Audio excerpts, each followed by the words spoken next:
Thank you. Actually, I remember the Prince of Wales, or Charlie, as I said to him the other day. I love the decor in here tonight. I'm not sure if I'm at an open mic or a fundraiser for the boys. If it's the latter and any of you are Irish, you'll understand what I mean by that. As ever, as our beautiful MC said, keep your applause till the end, will you? I'm just warming up for Sus Winspear tonight. She's pretty wonderful. Usual miserable is nonsense. So what do I do with you now, my fledgling sparrow? Fallen out of your own nest and begging shelter in mine? Do I open the twigs out, make room for one more, or leave you screeching, squawking, begging, beseeching? If I fly away, ultimately your cries will not reach my ears. I will not be able to see you, and you will disappear. And what do I care if you die outside your own nest? I have built my house with flotsam and jetsam. What should I care for one more piece washed upon my shore? You cannot live out with your own nest. You cannot live in mine. I cannot clip your wings. I cannot set you free. I am just here, but one person can give testimony to your demise. I am your witness. The next one. Stop it! I will carry on. This one. Imagine Broad Street on a Saturday night. I know. Of course I haven't been on Broad Street on a Saturday night. I mean, what do you think? But there was an article in the Tatler about 5 places to go to. So I know Broad Street on a Saturday night. It's called Cinderella. So imagine that moment when it gets to 12. The bell rings 12. Her breath stutters as she tries to stop time, but on the final sound she gathers up her dress and runs. A glass slipper, promissory lost wonders, lies abandoned and is shattered by the crowd as they frost their faces. They chase, treading the broken slipper into shreds, into feet. Tread softly, for oh, you just trod on my dreams. Cab feet bleeding. Single red footsteps become a crimson tide, rushing into the outside, painting the town red, swirling up and down streets as if through veins, and the city comes alive as the dancers tango in the tide, and racing up and down and laughing to their doom, they pass and miss. A young girl collapsed at the roadside, staring at an unanswered phone and sobbing for missing chances.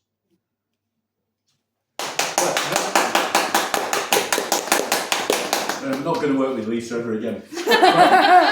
Yes, you will. As you know, I'm chief miserablest here. My job is to lower the tone of the evening and bring you all down, which I do frequently every time I come here. Antidepressants at the ready, But I'm going to try something very different with you tonight. I'm actually going to try and make you smile. Good. Yeah. In a funny way, this combines everyone who's been here tonight. It's about the end of the world. It's about, basically about the end of the world. What you might have missed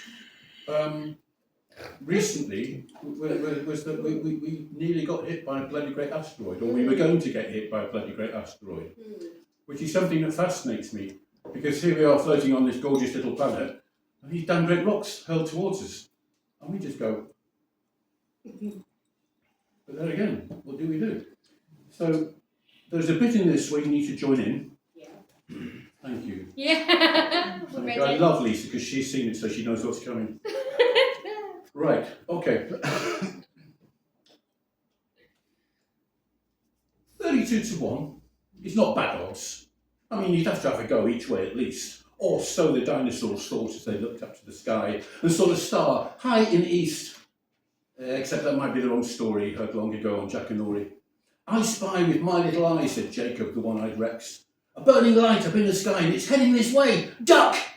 No, it's bigger than that, said Dave, the literalosaurus. Fuck a duck, said Dale, the exaggeratosaurus. We're doomed, said Fraser, the gloobisaurus. And so they realised their time was up. But as a group, raced left to miss it.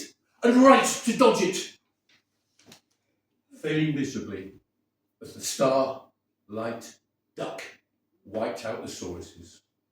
Sad but true. But what is this to do with you and me? Well, 2024 YR8 is not a postcode. 27 million miles and closing fast. 32 million miles per hour. Angela's new town, said the sign. And there she stood in hard hat, high vis, Doc Martens, Boudicca stance, spade in hand, the sod to splat. Sorry, I say splat, I had to do that to rhyme it with hat. When a cry went up, "No, not here," someone declared. "Oh, F off, NIMBY," said the deputy PM. "But there's an asteroid coming, I'm pretty scared." Nothing in the planning regs about bloody great asteroids. And she hit the ground with her spade. Whether in frustration, anger or caprice, we shall never know, for diggings did cease, and the world, well, Angela's brave new world, went silent. A white-coated boffin was summoned and announced. 183 minus 1.2, 24 YRV, still not a postcode by the way, times 2 times equals 3.1 times 500 greater than Nagasaki, and 27 million miles, then 28, 22 thirds, 23rd, 20, 32 first. Just as Ed mistakenly believed that he'd reached year zero, net zero, ultimately making it an uninherited black hole 45 square miles, size of Manchester, by the way, for Rachel from accounts. A group of conspiracy theorists launched a manifesto that the boffins did defy. In secret, of course, so they put it on X, Facebook, Instagram, and the slightly less conspiratorious on Blue Sky. It was, of course, Newton at fault for inventing the stuff that made things fall and not that kept things up. The rest I'm not allowed to call because the Illuminati will kill me.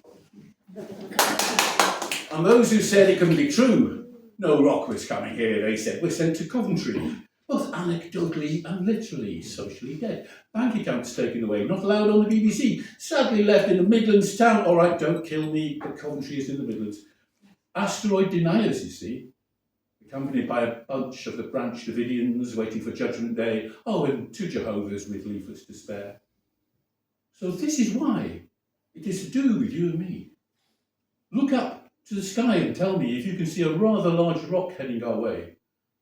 Because if you can't, then let's go to the pub and forget about it for today.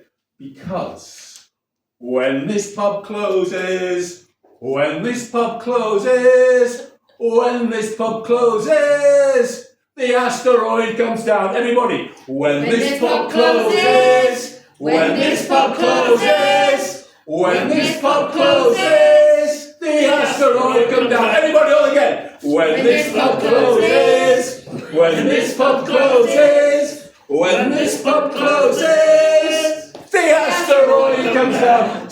Since then, of course, my rock in the sky has been declared a lie.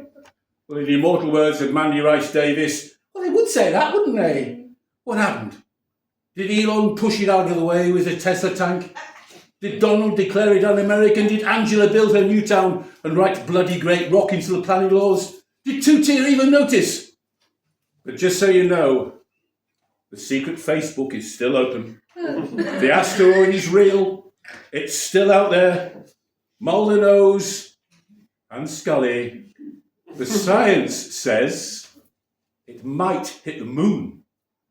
Nothing to worry about. Play snooker, do you?